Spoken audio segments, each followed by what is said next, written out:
1949 September 29ರಂದು Tumakuru ಜಿಲ್ಲೆ ಶಿರಾ ತಾಲೂಕಿನ ಶಾಗದಡು ಗ್ರಾಮದಲ್ಲಿ ಶ್ರೀಮತಿ ಕರಿಯಮ್ಮ ಮತ್ತು ಶ್ರೀ ಪಟೇಲ್ ಜಯರಾಮೇಗೌಡರಿಗೆ ಮೊದಲನೇ ಮಗುವಿನ ಜನನವಾಗುತ್ತದೆ.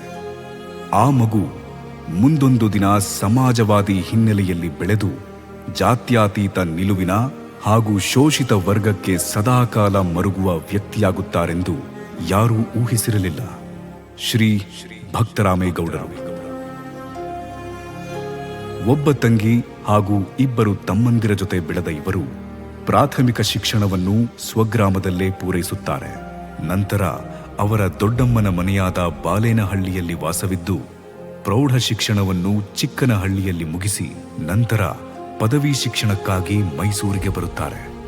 ಮೈಸೂರಿನ ಮಹಾರಾಜ ಕಾಲೇಜಿನಲ್ಲಿ 1969-72ರಲ್ಲಿ ಪದವಿ ಶಿಕ್ಷಣ ಪಡೆಯುತ್ತಿರುವಾಗಲೇ ಕಾಲೇಜಿನಲ್ಲಿ ನಡೆದ ವಿದ್ಯಾರ್ಥಿ ಸಂಘದ ಚುನಾವಣೆಯಲ್ಲಿ ಸ್ಪರ್ಧಿಸಿ ವಿದ್ಯಾರ್ಥಿ ಪ್ರತಿನಿಧಿಯಾಗಿ ಆಯ್ಕೆಯಾಗುತ್ತಾರೆ. ಈ ಸಮಯದಲ್ಲೇ ಅವರಿಗೆ ರಾಜಕೀಯ ಕ್ಷೇತ್ರದಲ್ಲಿ ಆಸಕ್ತಿ ಬೆಳೆಯುತ್ತದೆ. ತದನಂತರ ಮಾನಸ ಗಂಗೋತ್ರಿಯಲ್ಲಿ 1973ರಲ್ಲಿ ಭಾಷಾಶಾಸ್ತ್ರ ವಿಷಯದಲ್ಲಿ ಸ್ನಾತಕೋತ್ತರ ಪದವಿಯನ್ನು ಚಿನ್ನದ ಪದಕದೊಂದಿಗೆ ಪೂರೈಸುತ್ತಾರೆ. ಈ ವೇಳೆ ಅವರಿಗೆ ಅನೇಕ ಸಮಾಜವಾದಿ ಚಿಂತಕರು ಹಾಗೂ ಹೋರಾಟಗಾರರ ಸಂಪರ್ಕ ಲಭಿಸುತ್ತದೆ. ರೈತ ನಾಯಕರಾಗಿದ್ದ ಪ್ರೊಫೆಸರ್ ನಂಜುಂಡಸ್ವಾಮಿ, ಸಾಹಿತಿಗಳಾದ ಪಿ ಲಂಕೇಶ್, ಕೆಪಿ ಪೂರ್ಣಚಂದ್ರ ತೇಜಸ್ವಿ, ದೇವನೂರ ಮಹಾದೇವ, ಸಮಾಜವಾದಿ ಹೋರಾಟಗಾರರಾಗಿದ್ದ Pa Mallesh, professor K Ramdas, K Arkesh, Rudrappa Hanagavadi, Y Mahesh, professor Shivaraj ಮತ್ತಿತರ ಸಂಪರ್ಕದಲ್ಲಿ ಸಮಾಜವಾದಿ ಚಳುವಳಿಗಳಿಗೆ ಕಾಲಿಡುತ್ತಾರೆ. ಈ ನಡುವೆ 1975ರಲ್ಲಿ ಹೋರಾಟಗಳನ್ನು ಮಾಡುತ್ತಾ ಜೈಲುವಾಸ ಅನುಭವಿಸಿದ್ದೂ ಉಂಟು.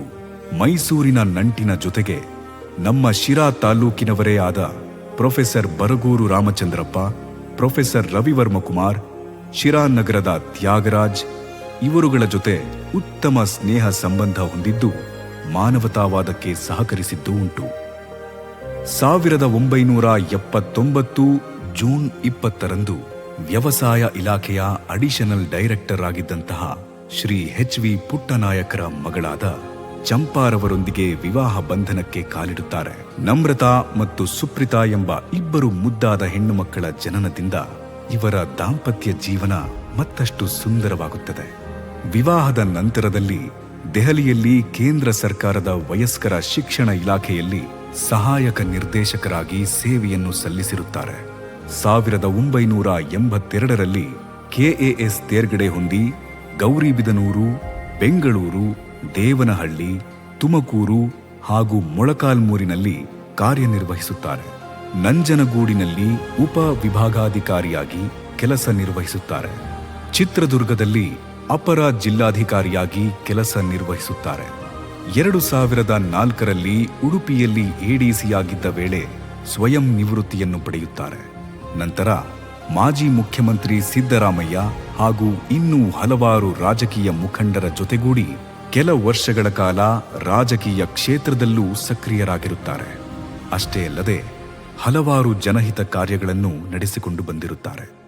ಸೇವಾ ಮನೋಭಾವವುಳ್ಳ ಭಕ್ತರಾಮೇಗೌಡರು ಶಾಲಾ ಮಕ್ಕಳಿಗೆ ಸಮವಸ್ತ್ರಗಳು, ಪುಸ್ತಕಗಳ ವಿತರಣೆ ಹಾಗೂ ಸಾಮೂಹಿಕ ವಿವಾಹಗಳಂತಹ ಸಾಮಾಜಿಕ ಕಾರ್ಯಗಳಲ್ಲಿ ತಮ್ಮನ್ನು ತೊಡಗಿಸಿಕೊಂಡಿರುತ್ತಾರೆ.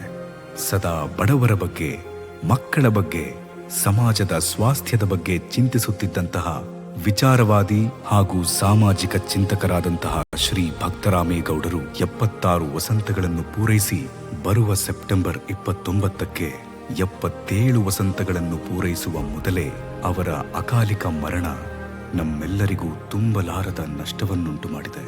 ಒಬ್ಬ ವಾಗ್ಮಿ, ವಿಚಾರವಾದಿ, ವಿಶ್ಲೇಷಕ, ಸಾಹಿತಿ, ಭಾಷಾಭಿಮಾನಿ, ಪುಸ್ತಕ ಪ್ರೇಮಿ ಹಾಗೂ ಪರಿಸರ ಪ್ರೇಮಿಯಾಗಿದ್ದ ಅವರಿಗೆ ವಯೋಭೇದವಿಲ್ಲದೆ ಹಿರಿಯರು, ಕಿರಿಯರು ಎಲ್ಲರೂ ಸ್ನೇಹಿತರಾಗಿದ್ದರು. ಇಷ್ಟು ವರ್ಷಗಳ ಕಾಲ ನಮ್ಮೆಲ್ಲರ ಮಧ್ಯೆ ಜೀವಿಸಿದ್ದ ಜ್ಞಾನದ ಭಂಡಾರವಾಗಿದ್ದ ಭಕ್ತರಾಮೇಗೌಡರಿಗೆ ಗೌರವಪೂರ್ವಕ ನಮನಗಳನ್ನು ಸಲ್ಲಿಸುತ್ತಾ ಅವರ ಆತ್ಮಕ್ಕೆ ಚಿರಶಾಂತಿ ಸಿಗಲೆಂದು ಹಾರೈಸೋಣ.